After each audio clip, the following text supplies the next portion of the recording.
estarmos mais um ano juntos aqui no nosso acampamento, no nosso retiro. Muito bom para aqueles que puderam vir, né? Planejaram e Deus abençoou para que estivéssemos aqui, para podermos experimentar esses dias de comunhão, dias de aprendizado, enfim. Minha palavra em especial é que você invista essas 72 horas mais um pouco, né, que vamos passar juntos aqui, na companhia dos irmãos, batendo muito papo, conversando, aprendendo a conhecer pessoas que a gente não tem muita condição de conhecer no dia a dia, né, da nossa igreja. Enfim, que você realmente aproveite esse tempo. Aqueles irmãos, inclusive, que chegaram durante este ano, desde o nosso último retiro, que seja uma experiência renovadora na sua vida, assim como na vida de todos nós. Muito bem. Durante esses dias, meus irmãos, no momento da meditação da palavra, nós vamos nos ocupar nos capítulos 2 e 3 de Apocalipse. Para aqueles mais atentos aí à palavra de Deus, você já sabe que esse é o lugar onde nós encontramos as 7 cartas que o Senhor Jesus envia às igrejas da Ásia Menor, aquela região que hoje você encontra no mapa com o nome de Turquia, né? E Jesus então manda essas 7 cartas às 7 igrejas e nós vamos caminhar uma por uma em cada reunião, sendo que amanhã, de manhã, nós vamos ter uma dobradinha de mensagens, né? Vamos dar uma adaptação na programação, porque são 7 cartas, mas nós temos 6 reuniões. Então a gente vai ter que dar uma adaptada para poder não deixar uma de fora, o que obviamente seria, pelo menos para mim, eu espero que para os irmãos também, bastante frustrante, né? Não completar aí a série, né? Então, antes de mais nada, irmãos, vamos orar e consagrar nosso tempo essa noite ao Senhor, ok? Oremos. Deus querido, ajuda-nos a dar ao Senhor e ao Teu Espírito agora toda a atenção, enquanto olhamos para a Tua palavra e para aquilo que ela tem a nos trazer. Fala-nos através desse texto tão precioso, tão rico, e que possamos sair, ó Deus, desta reunião e um somatório de todas as reuniões, impactados pela Tua palavra. É o que oramos em nome de Jesus. Amém. Irmãos, então, nos capítulos 2 e 3 de Apocalipse, o Cristo ressurreto escreve 7 cartas a 7 igrejas, e ele escreve através, é claro, do seu escritor do livro de Apocalipse, o apóstolo João, que se encontrava exilado na ilha de Patmos, uma ilha do Mar Grande, como era conhecido na época, hoje é o nosso Mar Mediterrâneo. Eu queria começar, meus irmãos, com um pequeno trecho do capítulo número 1, dos versículos 9 até o versículo 13, continuando o texto que o irmão Tiago acabou de ler agora antes do nosso louvor. Apocalipse 1, 9 diz: Eu, João, irmão e companheiro de vocês no sofrimento, no reino e na perseverança em Jesus, estava na ilha de Patmos por causa da palavra de Deus e do testemunho de Jesus. No dia do Senhor, achei-me no Espírito e ouvi por trás de mim uma voz forte, como de trombeta, que dizia: Escreva no livro que você vê e envia a estas 7 igrejas: Éfeso, Esmirna, Pérgamo, Tiatira, Sardes, Filadélfia e Laodiceia. Voltei-me para ver quem falava comigo. Voltando-me, vi 7 candelabros de ouro, e entre os candelabros alguém semelhante a um filho de homem, com uma veste que chegava aos seus pés e um cinturão de ouro ao redor do peito. A ordem, meus irmãos, que nós vimos aqui Jesus dar para João e em que as cartas estarão, é uma ordem geográfica, na verdade. Eu acredito que Jesus poderia fazer em ordem alfabética, poderia escolher uma ordem aleatória, mas eu creio que para que as pessoas não tentassem colocar aí algum significado na ordem das cartas, ele apenas escolhe uma ordem geográfica. Se você procurar no Google as 7 cartas à igreja de Apocalipse e colocar na guia de imagens, você vai encontrar inúmeros mapas, né? Algumas Bíblias mais antigas traziam no final esses mapas, e lá você vai ver que nós vamos percorrer aí uma orientação, uma trilha, uma linha geográfica pelas cartas e pelas cidades e igrejas que elas têm o nome. E tem havido, meus irmãos, muito debate sobre o significado dessas mensagens para o dia de hoje. E, obviamente, essas igrejas, elas foram especialmente selecionadas e escolhidas providencialmente para fornecer situações características que a igreja enfrentou ao longo da sua história. O que eu quero dizer com isso é que as igrejas, elas falam de situações que igrejas viveram ao longo da história, certo? Inclusive nos dias de hoje. Assim como as epístolas de Paulo, elas também foram dirigidas a igrejas individuais e a indivíduos, também essas epístolas de Paulo foram destinadas a toda a igreja. Então, quando você pega a epístola aos Filipenses, aquilo não se aplica apenas aos filipenses, se aplica a todas as igrejas. Assim, dessa mesma maneira, essas 7 cartas, essas 7 mensagens se aplicam a toda a igreja e a igreja de hoje também, na medida em que estiverem, estão ou estarão, não, estiveram, estão ou estarão em situações semelhantes. Então, é possível, meus irmãos, que uma igreja, vamos supor, uma igreja que já existe há 100 anos. Tem igreja assim, pastor? Tem igrejas de 130, 150, 180 anos. É possível que, irmãos, que ao longo dessa história, essa igreja tenha vivido dias de Éfeso. Essa igreja em particular tenha vivido dias de Filadélfia. Talvez até dias de Laodiceia. É possível, meus irmãos, que a nossa igreja, ao longo da nossa história, até quando o Senhor Jesus voltar, passemos por mais de uma dessas igrejas de Apocalipse capítulo 2 e capítulo 3. Havia muitas outras igrejas naquela época, naquela região, como por exemplo a igreja de Colossos. Havia até igrejas maiores que essas 7 igrejas, igrejas até mais importantes no impacto que haviam causado ali na Ásia Menor. Mas, de uma maneira muito seletiva, Jesus escolhe exatamente essas 7. Por que eu estou destacando isso? Porque isso já mostra para nós, irmãos, que é importante prestar muita atenção em cada carta, naquilo que Jesus vai elogiar ou repreender essas igrejas e prometer a elas. Porque, como eu disse, se aplica também, ou pode se aplicar às nossas vidas. Assim, à medida que o conteúdo das cartas, irmãos, é analisado, fica claro que elas são, primeiro, mensagens para essas igrejas históricas locais no primeiro século. Essa é a primeira dedução. Jesus realmente estava falando de problemas e virtudes para aquelas igrejas. Em segundo lugar, eles também, ou elas também, as cartas, constituem uma mensagem para igrejas semelhantes hoje em dia. Serve para cada igreja hoje em dia. Terceiro lugar, exortações individuais a pessoas ou grupos nas igrejas deixam claro que as mensagens são destinadas aos indivíduos de hoje também dentro de determinadas igrejas. Ou seja, às vezes não aborda a igreja toda, mas às vezes há uma parte de determinada igreja que precisa ouvir sobre essas 7 mensagens. Ainda em quarto lugar e último, alguns acreditam que talvez a ordem dessas igrejas segue a ordem de várias épocas na história da igreja, desde o primeiro dia, primeiro século, até o dia de hoje. Eu creio, meus irmãos, que todas essas possibilidades são possíveis, prováveis até, menos essa quarta. Eu não acho que Jesus está fazendo um roteiro onde ele passa na história da igreja, 2000 anos, né?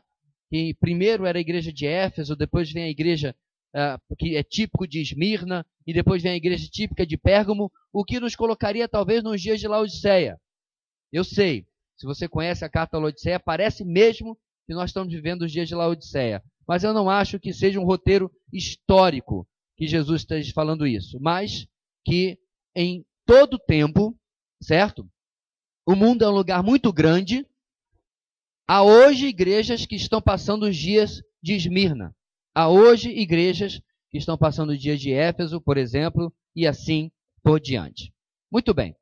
Eu não quero me delongar aqui com uma longa introdução, porque a gente vai acabar gastando o tempo que podemos investir aqui no exame do texto. Eu quero pedir que você abra então em Apocalipse capítulo 2, se ainda não abriu, e nós vamos começar caminhando, meus irmãos. Portanto, nesse texto tão precioso e vendo aquilo que Jesus fala, em primeiro lugar hoje, a igreja que está em Éfeso. Ok? Vou convidar você a nós lermos juntos Apocalipse capítulo 2, versículo 1 até o versículo de número 7. Com esse fundo musical maravilhoso, só que não. Vamos lá. Vamos juntos, irmãos, fazer essa leitura. Diz assim: Ao anjo da igreja em Éfeso, escreva: Estas são as palavras daquele que tem as 7 estrelas em sua mão direita e anda entre os 7 candelabros de ouro.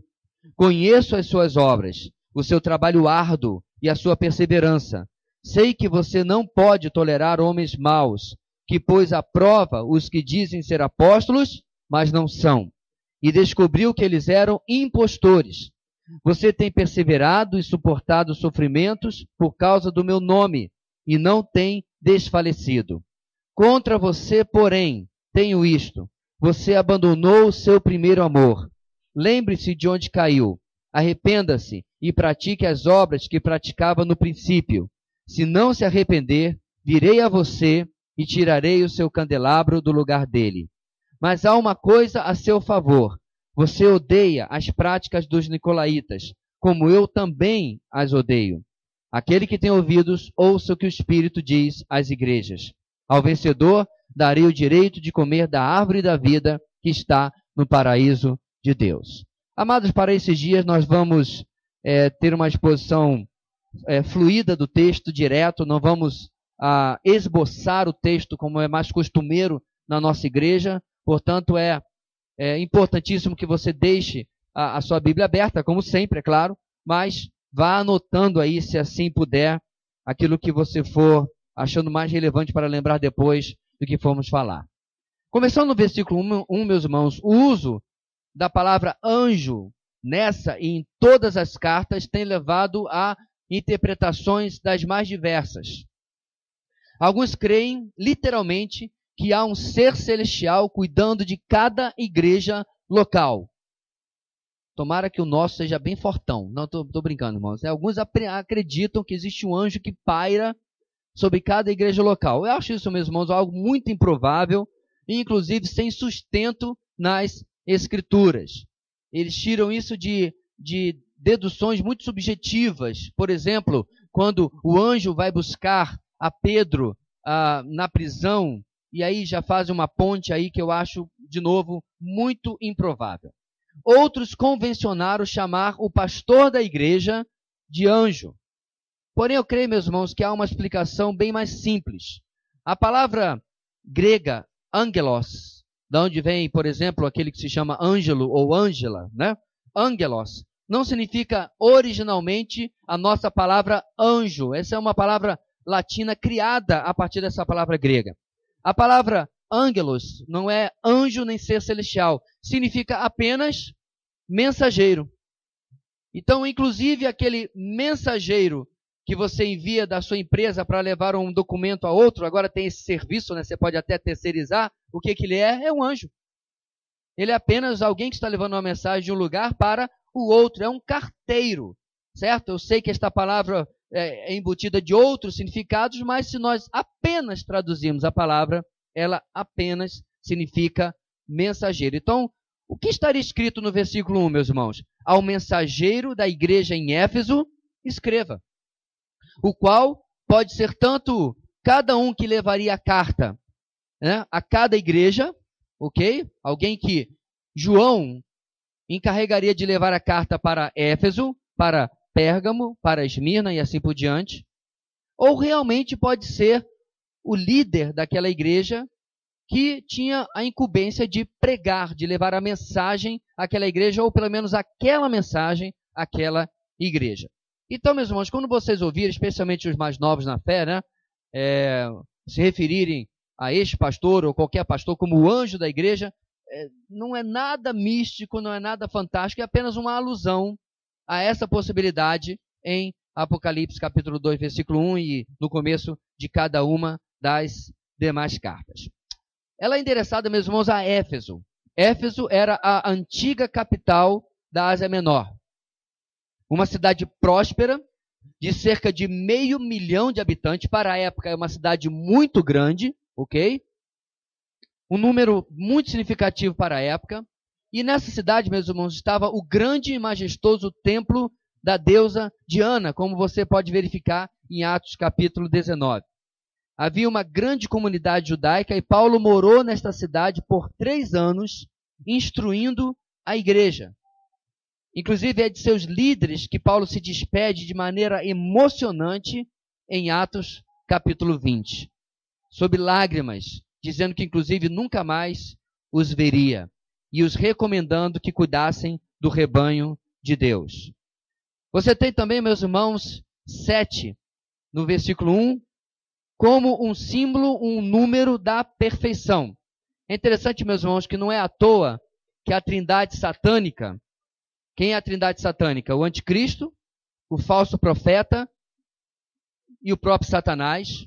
Não é à toa que eles são simbolizados no número 666, 666. Satanás sempre tenta copiar, reproduzir o que Deus criou de maneira perfeita, mas ele nunca chega lá.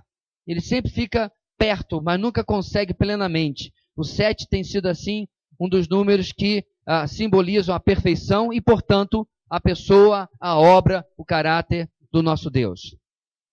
E o significado do resto do versículo 1, meus irmãos, já havia sido revelado no capítulo anterior, no versículo 20 do capítulo anterior.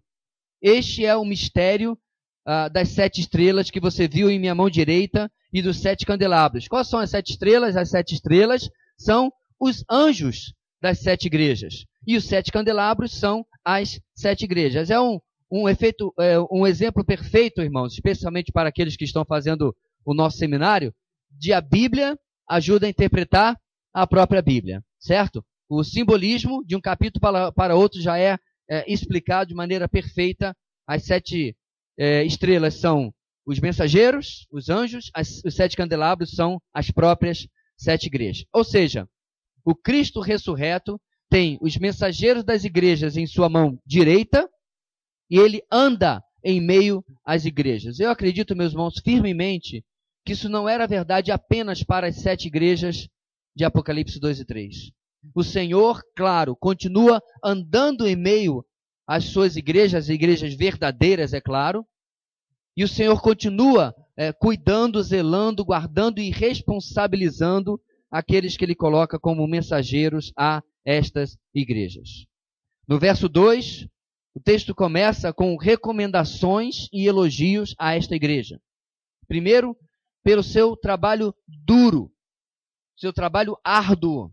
Esta não era uma igreja acomodada, era uma igreja engajada, compromissada e ocupada. Nós já falamos várias vezes, meus irmãos, que não há desemprego na obra de Deus. Tem trabalho para todo mundo. Infelizmente, muita gente liga servir a Deus com ter cargo na igreja. Então, muitas igrejas, meus irmãos, criam N ministérios, os mais criativos que você puder pensar, porque tem que ocupar as pessoas. Há um tempo atrás, algumas décadas, criou-se um pensamento de que era necessário detectar qual era a paixão da pessoa para criar um ministério para que ela pudesse desempenhar na igreja ou no reino a sua paixão. E aí, se o camarada era skatista, cria-se o ministério de skatista. Se o camarada era fotógrafo, cria-se o ministério para fotógrafo, porque todo mundo tem que estar ocupado e a melhor maneira de ocupar é a sua própria paixão. É interessante que a igreja primitiva nunca teve esse pensamento. A nossa primeira, meus irmãos, e maior ocupação com a qual servimos ao nosso Deus e à sua igreja é a proclamação do Evangelho e o cuidado com o novo irmão na fé.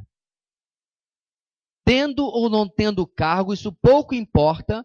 Se você ganha uma vida para Cristo e discipula aquela vida na sã doutrina, você já está fazendo o trabalho árduo que o Senhor espera de nós. É claro, há outras coisas que precisam ser feitas ao longo da vida de uma igreja. Por exemplo, nós estamos aqui usufruindo do trabalho árduo de alguns irmãos. Amém, queridos? Você fez a sua inscrição, eu fiz a minha, ok? Mas eu não coloquei essa caixa aqui, eu não coloquei aquela lâmpada ali, eu não fiz nada. Irmãos estão nos servindo, e de graça. porque estão servindo primeiro ao Senhor, graças a Deus por isso.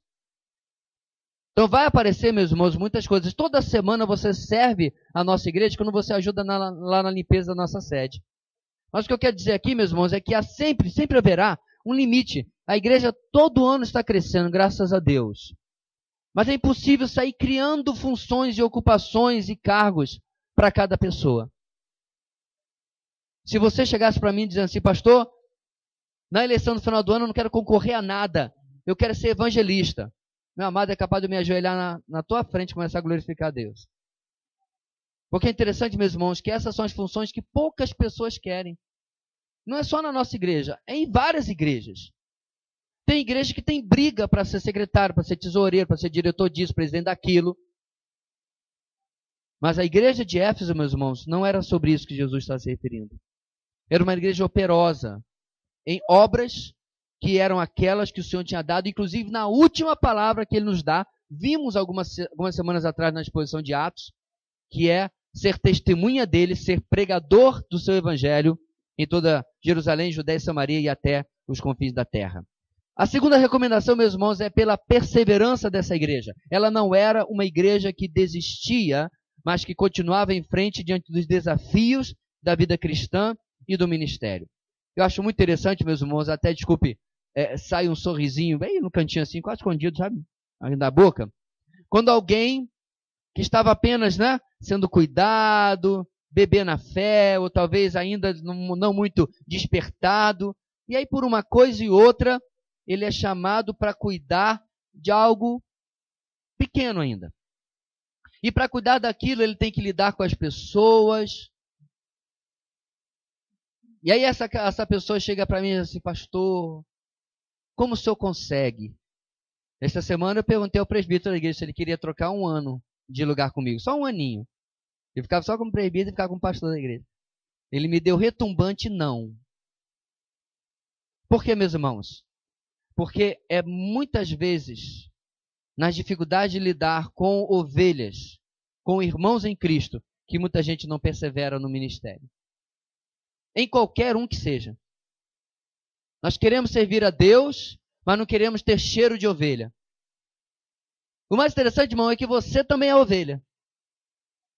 Mas para você é uma ovelha cheirosa. Alguém aqui já viu uma ovelha pessoalmente?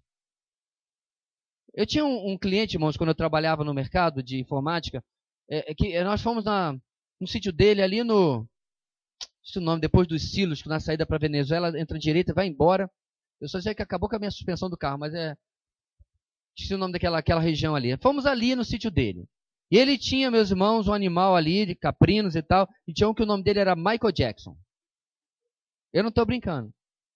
E era o animal premiado dele, que ele tinha, não era para abate, era para cobrir as fêmeas, e dar mais animais fortes, bonitos como aquele. E ele tinha um cheiro, meus irmãos, um cheiro. Achava tão interessante que meu amigo Carlos chegava lá, esse aqui é meu filhão e tal. Porque naturalmente, irmãos, você está acostumado com o animal que você leva para o pet shop, chega em casa, que nos meus está cheiroso, abraço e tal. Dá uma semana, 8, 9 dias, eu já entrego para um filho lavar, por isso que eu tive 3, Então, você lava, você enxuga, você passa o aspirador, não, como é o nome do negócio lá? Secador. Porque eu quero os meus bichinhos tudo cheirou de novo. Ovelha não é assim. Cheira mal. Aliás, todo animal naturalmente cheira mal. Infelizmente, meus irmãos, não perseveramos, muitas vezes, não apenas por causa de lutas e tal, mas por causa de problemas interpessoais na obra de Cristo. Essa igreja é uma igreja que perseverava. Terceiro elogio de Jesus a ela, pela sua oposição aos falsos mestres. O pastor Judy Clay publicou há uns meses atrás algo muito interessante. Cuidado, os falsos mestres são falsos, mas ainda são mestres. Interessante, né? Eles são mestres no engano. No caso aqui, meus irmãos, eles tomavam para si a posição, o título e a honra do apostolado. Nada novo debaixo do sol. Só ficou meio em desuso durante alguns séculos, mas está voltando agora. E o camarada nunca comeu um saco de sal na obra de Deus. Chegou ontem na fila do pão. Quem é? Aí o apóstolo fulano. Mas esse aqui, meus irmãos, era mais grave porque a igreja estava em formação. E os apóstolos eram a principal referência teológica e doutrinária. Se não, em muitos lugares, a única referência. Não dava para você, né, acessar o seu programa teológico. Não dá para você pegar uma teologia sistemática emprestada com o pastor e comprar uma. Eu tomo na dúvida aqui, chama Pedro, chama fulano, ou chama aqueles que estão sendo treinados por eles. Então, meus irmãos, um apóstolo tinha um impacto muito grande. Não é hoje, esse camarada que a gente faz é rir. Porque não tem conhecimento bíblico, muitas vezes absolutamente nenhum, é só bolha de posição para supostamente ser elogiado. Mas nesse caso, irmãos, aqui era muito perigoso. E se alguém, meus irmãos, que reconhecia um falso apóstolo, esse alguém é o Senhor ressurreto. Aquele que havia chamado cada um deles. E essa igreja, meus irmãos, sabia disso e identificava os impostores, e ela é elogiada pelo Senhor, porque ela não tolerava o erro. Nós vivemos em dias, meus irmãos, você sabe muito bem, já tratamos isso na nossa igreja várias vezes, dias do politicamente correto, dia do pós-moderno, em que se você aponta o erro, todo mundo já vai chamar você de intolerante, não julgueis e assim por diante. Bem, independente dos dias onde nós vivemos, irmãos, quer seja um simples de pequeno erro ou desvio doutrinário até a blatante heresia, a verdadeira igreja do Senhor, ela não se cala diante daquilo que está sendo trazido de erro, especialmente se for para dentro da sua igreja e do seu ministério. Eu acho importante, irmãos, denunciar, independente se é aqui ou não, mas especialmente para seguir o exemplo de Éfeso, se bate à nossa porta o falso ensino. Não é tão fácil isso acontecer, meus irmãos, mas caso aconteça, o pastor ou só aquele ou esse líder não podem ser a única ou última linha de defesa. O nosso desejo é que nós sejamos uma igreja onde cada um tem condições, talvez condições em níveis diferentes, mas ainda assim condições de identificar o erro e dizer, meu querido, não é isso que diz as Escrituras. Não é isso que ensina a palavra de Deus. Porque essa igreja assim o fazia e era elogiada pelo Senhor. No versículo 3, meus irmãos, temos ainda uma quarta recomendação, um quarto elogio de Jesus a essa igreja. A perseverança deles havia se manifestado em meio ao sofrimento por causa do nome de Cristo. Você tem perseverado e suportado sofrimentos por causa do meu nome e não tem desfalecido. E eles, meus irmãos, realmente não desfaleceram. O mais importante, é claro, já sabemos do que começar bem, é continuar e terminar bem.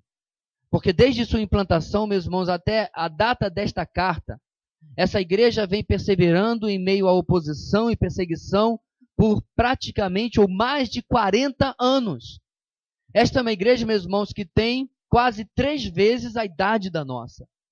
É uma igreja que por 40 e tantos anos vem perseverando em meio a dificuldades e oposições.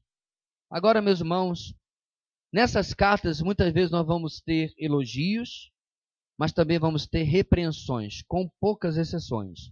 Éfeso, infelizmente, não é esta exceção. No versículo 4 em diante, o Senhor traz repreensões a esta igreja. O cerne dessa repreensão, desse começo, é a emblemática e conhecida frase: você abandonou o seu primeiro amor. Nossa tendência, meus irmãos, é logo pensarmos em sentimentos. Mas já aprendemos pelas Escrituras que o amor bíblico não é sentimento, mas é uma ação, desculpe-me a redundância, uma ação prática para com aquele a quem eu amo, para o ente amado. Não é verdade? Isso vale para a amizade, isso vale para o casamento, isso vale para os irmãos em Cristo, e isso vale para com o Senhor. Não adianta, meus irmãos, falarmos eu te amo, ó meu Deus, até cantarmos, se as nossas ações dizem o contrário. E essa igreja, meus irmãos, está sendo repreendida exatamente porque havia abandonado demonstrações práticas desse amor pelo Senhor. No nosso texto aqui, a ordem na qual João escreve as palavras no original, que é em grego, ela dá uma ênfase que é difícil ignorar. Nós poderíamos traduzir essa frase, meus irmãos, porque, não sei se você sabe, mas no grego você pode inverter a ordem das palavras, porque elas continuam com a mesma função sintática. Não atrapalha. Porque elas têm mudanças nas palavras que dizem, ela está aqui no começo, mas ela na verdade é o predicado, ela é objeto direto ou indireto. Como é que nós deveríamos ler essa frase para a ênfase que o Senhor Jesus deu e que João registrou? Seu primeiro amor você deixou. Pastor, parece o Yoda lá do... né? Seu primeiro amor você deixou. Ficou mais Lula do que Yoda, né? Ficou horrível. A ênfase de Jesus aqui, meus irmãos, é para que eles prestassem atenção daquilo que não poderia faltar no relacionamento deles com o Senhor, mas infelizmente havia se ausentado. Cristo usou aqui a palavra agapen, falando do tipo profundo de amor incondicional e sacrificial que Deus tem pelas pessoas e que Ele esperava destas pessoas para com Ele. Essa repreensão contrasta, meus irmãos, com o que Paulo escreveu aos Efésios, 35 anos antes, aos mesmos Efésios. Olha o que ele escreve, meus irmãos. Por essa razão, desde que ouvi falar da fé que vocês têm no Senhor Jesus e do amor, agapen, que demonstram para com todos os santos, não deixo de dar graças por vocês, mencionando-os em minhas orações. 35 anos depois, vocês abandonaram o primeiro amor. Com o passar do tempo, alguma coisa havia mudado. A maioria dos cristãos de Éfeso eram agora crentes de segunda geração. Filhos e talvez até netos dos contemporâneos de Paulo. E embora tivesse mantido a pureza de doutrina e vida e estivesse mantendo um alto nível de serviço, estavam carentes de profunda e piedosa devoção a Cristo. Amados, cada igreja hoje precisa prestar atenção ao mesmo aviso de que a ortodoxia, ou seja, a doutrina correta e o serviço correto não são suficientes. A ortodoxia e a ortopraxia não são tudo, são muito importantes, mas não são tudo. Cristo quer os corações dos crentes, assim como Ele também quer as suas mãos, ortopraxia, e as suas cabeças, ortodoxia. Será, meus irmãos, que os nossos filhos estão sendo ensinados a amar ao Senhor?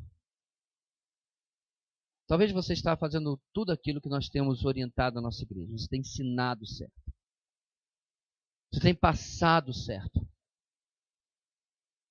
Mas seus filhos, nossos filhos, sabem do peso e da seriedade dos seus pecados. A devoção e a piedade, meus irmãos, passa pela compreensão dos nossos pecados. Pastor, o senhor está tirando isso da onde? De um jovenzinho de 30 e poucos anos, que olhou para uma mulher que todo mundo chamava de pecadora, chorando aos seus pés, molhando os seus pés com as suas lágrimas, e respondeu aos hipócritas, aos fariseus que estavam horrorizados com aquela cena porque uma pecadora estava tocando nele. Lembra disso? O que Jesus responde? A quem muito é perdoado, muito ama. O nosso amor esfria, meus irmãos, quando o nosso pecado não pesa mais. O nosso amor esfria quando a nossa gratidão não vem mais porque não entendemos do que fomos libertos mais. É muito perigoso, meus irmãos, quando nossos filhos são convertidos, mas não há devoção, não há amor ao Senhor. Está fazendo a devocional, está indo para tudo quanto é programação. Está no papo, papinho, papu, está tudo. Está lá com os jovens, os rapazes também, quando tiver, está lá. Mas eles não vêm na nossa vida e não copiam na nossa vida a devoção que deveriam. Como será a comunidade Batista Videira por volta do seu 40º aniversário? Só para tomar aqui a mesma cronologia de Éfeso. Você vê, meus irmãos, como um texto que eu tenho absoluta certeza que você já leu. Eu não consigo imaginar um crente que nunca tenha lido esse texto. Até porque nossa igreja você é estimulado a ler toda a Bíblia todo ano. Você vê como um texto tão banal, irmãos, precisa que paremos agora e nós só estamos no versículo 4. E que possamos questionar a nossa vida. Eu tenho amado ao Senhor acima de todas as coisas. Eu tenho prazer em estar na presença de Deus. Porque há 3 coisas, meus irmãos, 3 amores que não podem faltar na vida do cristão, senão a sua vida vai andar doente. É amar a Deus, ao povo de Deus e a palavra de Deus. Essa tríade não tem como você tirar qualquer uma delas. Nenhuma. Nem mesmo, talvez você ache menos importante, que é o povo de Deus. Não, ama a Deus e a sua palavra. E você vir sozinho lá na clausura. Ao exame da palavra de Deus, nós vemos que isso não é possível. Eles haviam abandonado o primeiro amor. E no versículo 5, o Senhor se importa com a nossa restauração, se importa com o retorno a Ele. Cristo exorta aos Efésios, e a nós também, para que eles pudessem lembrar de onde haviam caído. Não é onde, é de onde. É como se eles estivessem num relacionamento superior e de lá desabaram. Lá estava o relacionamento em que ele desejava com os seus. E os exorta também ao arrependimento e ao retorno àquilo que eles faziam no começo, no princípio, porque era uma evidência desse amor. Não era apenas fazer ou as obras, mas o que eles sentiam. Queridos, ao chamar os Efésios ao arrependimento, ao chamar o Senhor, nós, ao arrependimento, ele estava dizendo que eles mudassem tanto as suas atitudes práticas, quanto as suas afeições. Tanto o que faziam, como o porquê e como faziam. Mente e coração devotados ao Senhor. É interessante, meus irmãos, como que às vezes as pessoas querem colocar sempre os extremos. Há certos irmãos e igrejas e até denominações que são muito razão. E há outros que são muito emoção. Eu quero defender nessa noite, meus irmãos, que ambos os extremos, ambos os exemplos estão errados. A fé cristã, sim, é uma fé profundamente racional. Pergunta só aos alunos do nosso seminário, do CFM, como que eles têm que usar a mufa. A massa cinzenta para poder compreender muitas vezes algumas coisas. Difíceis. Quando tivemos aula de teologia bíblica, introdução à teologia bíblica, teve uns que já chegaram com a cabeça fumaçando lá na aula. Às vezes são noções complicadas e difíceis que precisam aprender, é verdade. Mas não fica aí. Não é apenas isso. Há também, meus irmãos, a emoção sincera, genuína, de quem compreende a obra que o Senhor tem feito na sua vida. A negação em atender à exortação do Senhor, o texto continua, não passaria em branco. A remoção do candelabro, que é o aviso que o Senhor dá aqui, era o aviso, meus irmãos, de que aquela igreja local poderia deixar de existir se não se arrependesse. Quero deixar uma coisa clara para os irmãos. Vamos diferenciar aqui a igreja universal de Cristo, tem nada a ver com aquele grupo lá. A igreja que é o corpo de Cristo, distribuído em todo o mundo, em todas as épocas, desde Atos capítulo 2, que vimos semana passada em nosso culto, até o arrebatamento da igreja, ok? A igreja universal vai muito bem, obrigado, e contra ela as portas do inferno nunca prevalecerão. Amém, meus irmãos? Contudo, igrejas locais morrem e desaparecem. Eu já vi acontecer, inclusive, irmãos, aqui em Boa Vista. Igrejas locais, sim, morrem e desaparecem. Tanto que o Senhor aqui, meus irmãos, confirma isso quando diz, se vocês não se arrependerem, eu vou remover o seu candelabro, vocês vão deixar de existir. Uma igreja que não ama ao Senhor não possui sentido em existir. Por meras programações, por mera cerimônia e cerimonialismo, ela perde a razão de existir. E ela realmente, meus irmãos, sumiria, essa igreja um dia sumiria da história, mesmo que apenas vários séculos depois.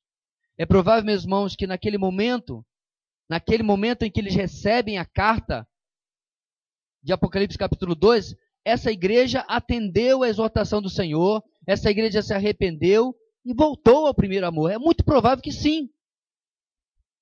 Mas tempos depois, erraram ou nisto ou em outra coisa novamente, e o candelabro de Éfeso não existiria mais. Hoje, na verdade, nem mesmo a cidade existe. Aquela igreja, ao longo do tempo, mesmo antes da cidade, deixaria de existir. Na sequência, a repreensão, o Senhor volta à recomendação. Há um sanduíche aqui na carta aos Efésios. Começa com elogios e recomendações, há uma repreensão que acabamos de ver, mas Jesus termina essa carta, meus irmãos, em um tom positivo. É algo muito interessante. Porque a outra parte do sanduíche é uma recomendação onde ele diz que há algo a favor desta igreja. Eles e o Senhor ressurreto tinham algo em comum. Odiavam as práticas ou as obras dos nicolaítas. E é interessante, meus irmãos, antes de qualquer coisa, eu quero destacar que o verbo usado aqui é odiar. Às vezes, meus irmãos, alguns tentam amenizar o significado dessa palavra quando ela aparece na Bíblia. Mas ela realmente significa o que está escrito aqui. Mas deixa eu explicar. Odiar significa ter uma forte aversão, detestar, não ser favorável, é um desfavor, é um desprezo. Então, meus irmãos, não é só, eu não gosto muito não. É odiar mesmo. Amei a Jacó e odiei a Esaú. É o que diz o texto bíblico, tanto no Antigo Testamento como lá em Romanos capítulo 9, 10. Por quê, meus irmãos? É um absoluto de relacionamento. E aqui o Senhor está dizendo, eu odeio a obra dos nicolaítas e vocês também está a favor de você. Ou seja, esta postura deles para com o erro doutrinário ou uma heresia, ou até mesmo para com uma prática pecaminosa, é a mesma postura do nosso Senhor. É a mesma que ele tem. E aqueles que hoje, meus irmãos, querem parecer mais tolerantes, eles estão fora daquilo que o nosso Senhor tinha.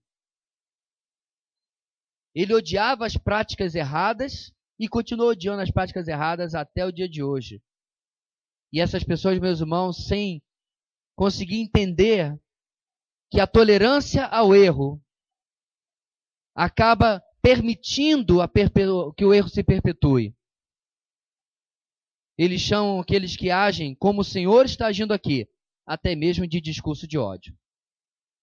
Tirando assim, meus irmãos, a possibilidade de levantarmos a voz e dizer, isso está fora da palavra de Deus.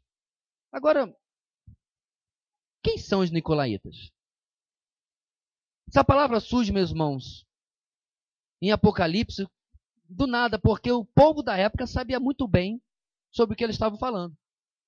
Mas quem são os nicolaítas? Séculos existem de debates e ideias que nunca chegaram a uma conclusão real ou final sobre a identidade deles. Contudo, irmãos, há algumas possibilidades. Diante de várias possibilidades muito ruins e remotas, há algumas que são mais prováveis. E essa eu quero passar para vocês hoje, para que vocês possam compreender. Vamos lá. Os cristãos de Éfeso separaram-se não só de falsas doutrinas, mas também de falsas práticas. A palavra nicolaíta significa o conquistador, ou conquistar o povo. Vem, obviamente, de alguém chamado Nicolau. A palavra Nike é a identificação da deusa grega da vitória, da onde vem a marca que alguns têm aí, né? Se é legítimo, original ou não é, eu não sei.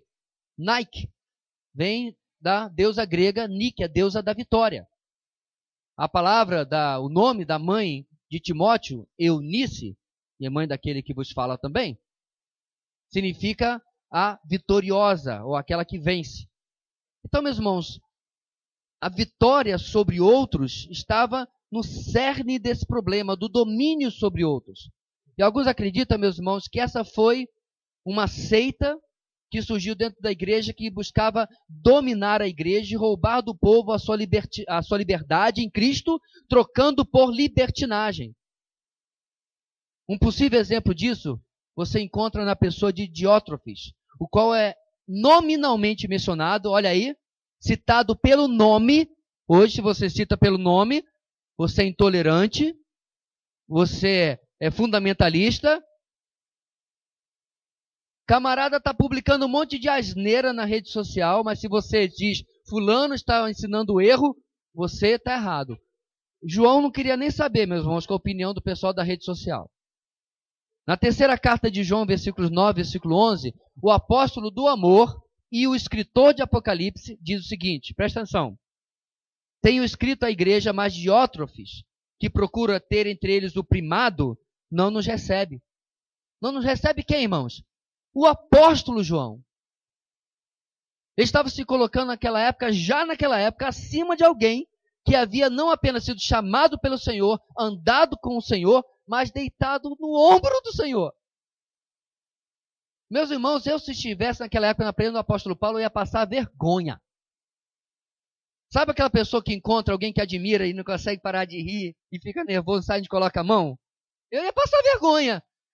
Mas Diótrefes se acha uma pessoa tão superior que ele está barrando diversos irmãos a quem a terceira carta era escrita, inclusive o próprio apóstolo. E aí o texto continua, por isso, se eu for, trarei à memória as obras que ele faz, proferindo contra nós palavras maliciosas, e não contente com isto, não recebe os irmãos, e impede os que querem recebê-los, e os lança fora da igreja. Amada, não sigas o mal, mas o bem. Quem faz o bem é de Deus, mas quem faz o mal não tem visto a Deus. O apóstolo do amor, viu, irmãos? Falando essas palavras duras, citando o nome de quem estava desviando a igreja do Senhor.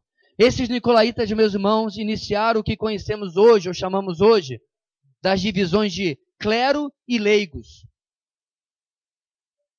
Colocam pastores, diáconos, presbíteros lá em cima e o resto da membresia lá embaixo. Uma divisão que simplesmente é falsa e não é ensinada em lugar algum do Novo Testamento.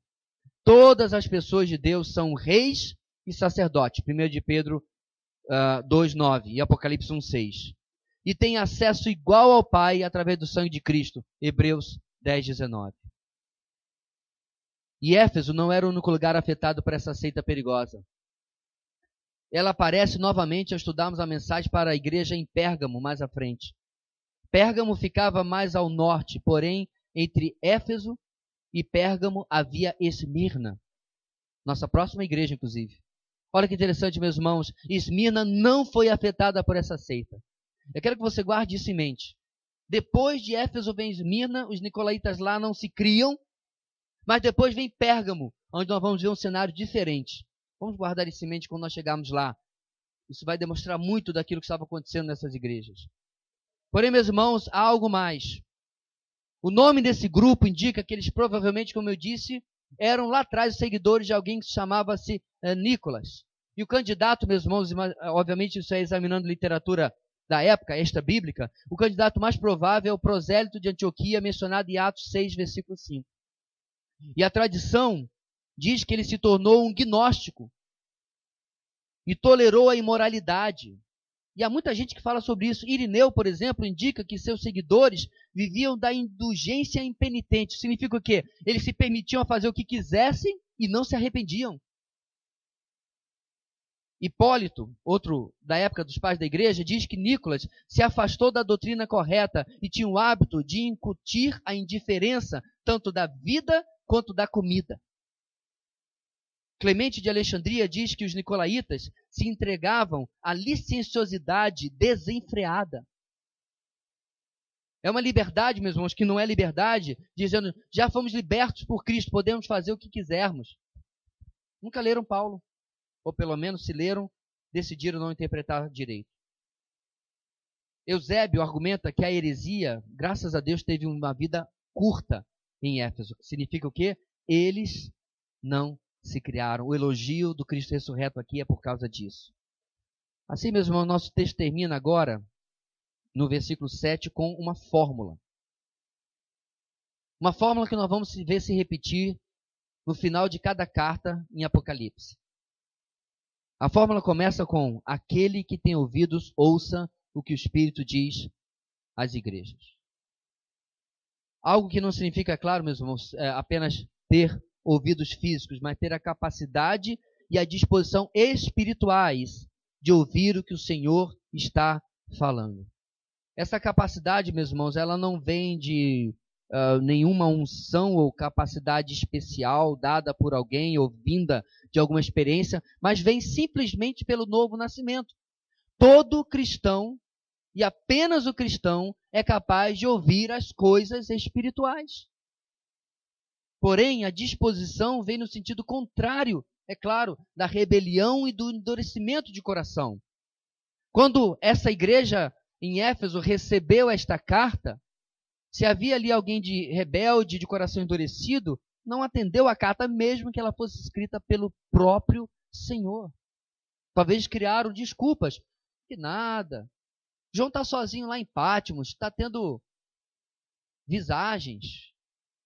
João está imaginando coisas, porque os seus corações já eram rebeldes e endurecidos. Mas aqueles que não são, ouvem aquilo que o Senhor está falando. Essa fórmula continua, meus irmãos, também com uma promessa. Essa promessa começa com a expressão ao vencedor. Expressão que, é claro, vai lembrar lá de Romanos capítulo 8, que em Cristo nós somos mais do que vencedores. Literalmente ali a palavra grega, a expressão grega significa nós somos super vencedores, hiper vencedores. Mas é interessante que você sabe que em Romanos 8 essa vitória ela é nossa por causa de Cristo. Somos mais do que vencedores por causa daquele que nos amou. E essa expressão, meus irmãos, esse texto ao vencedor é um texto muitas vezes muito mal compreendido. Muitas vezes usado quase como uma ameaça, buscando quase assustar as pessoas a que tomem cuidado ou elas podem perder o seu lugar no céu. É como se nós tivéssemos, irmãos, mesmo já na igreja, mesmo já no reino, ainda numa corrida em que alguns vão terminar, outros não. É mais ou menos como uma maratona, 42 quilômetros. Se você chega em primeiro ou você chega em último, todo mundo tira foto do lado do relógio, porque são 42 quilômetros. É muito lugar, é muito espaço, é muita terra. Agora você já viu gente tirar foto com o pessoal que quase chegou lá?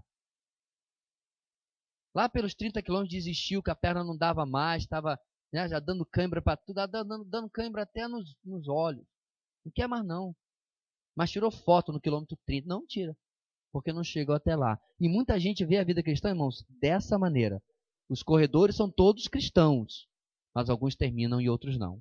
Não é isso que o texto quer dizer. O vencedor, meus irmãos, não é aquele que chega lá. O vencedor nem mesmo é aquele que conquista algo pela sua própria força, virtude ou capacidade de perseverar. O vencedor é aquele que foi graciosamente arrastado, misericordiosamente atraído por aquele que já venceu na cruz. O vencedor é vencedor porque está do lado dele, não por causa dos seus méritos.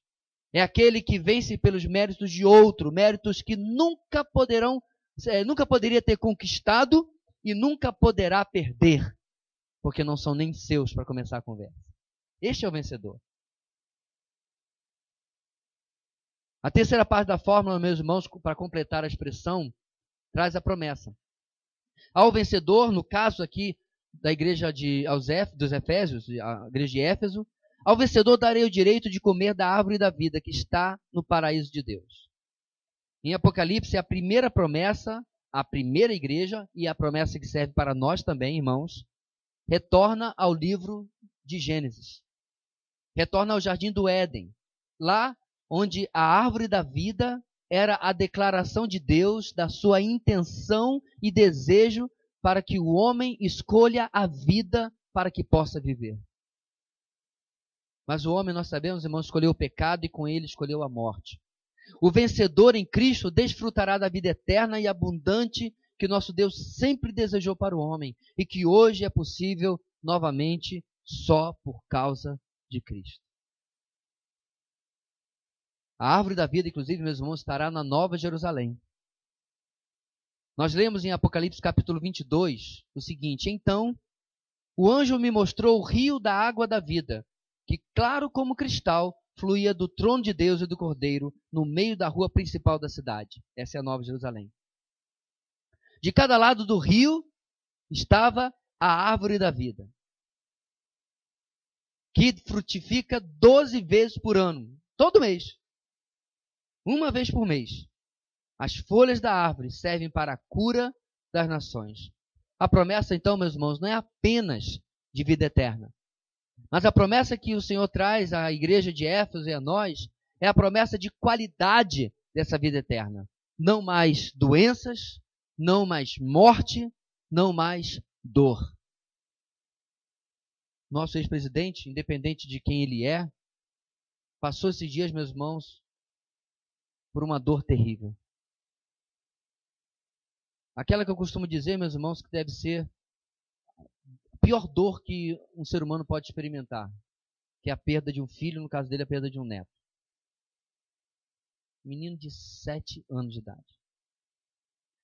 A morte, meus irmãos, é uma declaração constante do pecado do homem. A morte é a declaração constante da necessidade do homem de redenção. Cada funeral, cada obituário de jornal é uma declaração de como o homem precisa de arrependimento e de evangelho. Porque, meus irmãos, quando ele se encontra com Cristo, esta promessa que está no último versículo do nosso texto hoje, essa promessa que o Senhor diz a essa igreja passa a ser para ele ou para ela também. E ela é hoje de cada um de nós, irmãos. De saber que o Senhor tem preparado para nós algo muito melhor do que até esses 3, 4 dias maravilhosos aqui em um retiro com nossos irmãos. Muito melhor. Uma eternidade, meus irmãos, onde o trabalho não é mais para comer do suor do nosso rosto. Onde o trabalho é para a glória de Deus e do Cordeiro. Onde poderemos, irmãos, em nossos relacionamentos, que não vão ser mais de cônjuge ou de pais e mães e filhos e nada disso, mas teremos os nossos relacionamentos. Deus abençoe que o seu melhor amigo esteja no céu com você. Que deve ser muito bom. Porque se ele já é um melhor amigo aqui, imagine lá. Porque ele é seu melhor amigo, mas ele é um miserável pecador também. E de vez em quando ele testa a sua melhor amizade. Mas lá não. Tudo isso terá passado, irmãos. Por quê? Porque ele vai dar a cada um de nós de comer da árvore da vida que está no paraíso de Deus. Esse encorajamento, irmãos, desta carta ao amor verdadeiro, lembra, mais uma vez, da provisão graciosa de Deus na salvação, aonde Ele nos começa a salvar já agora e completa na eternidade. O amor a Deus, irmãos, não é feito respeitando de forma legalista os mandamentos. O amor de Deus é responder ao conhecimento que temos dEle e responder a quanto Ele tem Ele mesmo nos amado e mostrar apreciação através da maneira como nos relacionamos com esse Deus maravilhoso. Que essa carta, meus irmãos, escrita pelo próprio Senhor, a essa igreja de tantos anos atrás, possa começar já o nosso retiro, nosso acampamento, ressoando em nossas mentes, Senhor, em que eu e a minha igreja nos assemelhamos ou não a essa igreja de 2000 anos atrás. Queridos, eram crentes, eram seres humanos como eu e você. Sabe aquele irmão carne de pescoço que tem nesta igreja, para você pelo menos? Tinha em Éfeso. Sabe aquele irmão que é uma bênção, que você, né, ama de graça? Tinha em Éfeso. As dificuldades, as lutas. Às vezes nós temos essa ideia romântica dos irmãos, especialmente dos crentes do primeiro século, como se eles já fossem quase semi-glorificados, sabe? E andasse meio desencarnado a um palmo do chão. Você nunca leu 1 Coríntios, provavelmente. Se tem uma igreja complicada, difícil é aquela.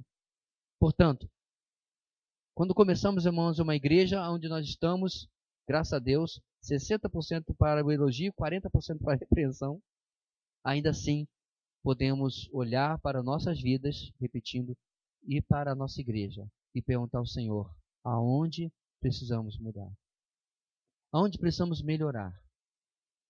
Não, irmãos, não é errado zelar apaixonadamente pela sã doutrina. Não é errado ensinarmos a nossa igreja repetidamente a fé que foi de uma vez por todas entregue aos santos. Eu creio que se depender de mim e do resto da liderança, isso nunca mudará. Continuaremos zelando pelas marcas bíblicas de uma igreja saudável. Atender ao apelo de Jesus aos Efésios não significa negligenciar esta outra parte, que inclusive eles são elogiados. É unir as coisas, é completar as coisas. E isso, para terminar, irmãos, não começa em um retiro ou lá em nossos cultos e reuniões. Isso começa em casa. Começa, irmãos, em um tempo legítimo, pessoal de oração. Vimos sobre a oração 2 semanas atrás na exposição de Atos. O que mudou na sua vida de 2 semanas para cá, nesta área? Vimos sobre a obediência ao Senhor, também na exposição de Atos, quando aquela igreja é ordenada a fazer algo e ela faz. O que mudou na sua vida, irmãos? Você começa a compreender o que é primeiro amor. Primeiro amor, meus irmãos, não é ouviu aqui no culto, daqui a pouco você já está pensando no lanche, e depois na gincana, e depois no... E você vai sempre jogando para depois responder aquilo que o Senhor está lhe dizendo agora. Primeiro amor é dizer, Senhor, eu preciso. Eu preciso agora te servir pelo que o Senhor realmente é. E por tudo aquilo que o Senhor já tem feito na minha vida. Vamos orar. Deus querido,